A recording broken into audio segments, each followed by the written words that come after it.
Lajme, aktualitet, argëtim, horoskop, telenovela, showbiz, të gjitha në Metropol.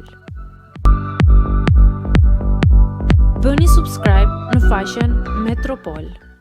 Fatos Nano në gjendje të rëndë shëndetësore. Ish kryeministri i Shqipërisë dhe themeluesi historik i Partisë Socialiste Fatos Nano ndodhet prej 12 ditësh i shtruar në një spital privat në Tiranë pas përkeqësimit të gjendjes së tij shëndetësore.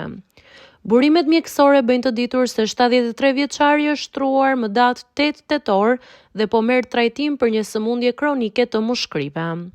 Fatos Nano vuante prej vitesh nga sëmundja pulmonare kronike, një problem serioz respirator që e ka detyruar disa herë të kërkojë kujdes spitalor. Aktualisht gjendja e tij shëndetësore raportohet e rëndë, ndërsa mjekët po e mbajnë në vëzhgim të vazhdueshëm. Fatos Nano mbetet një nga figurat më të rëndësishme të politikës shqiptare pas viteve 90.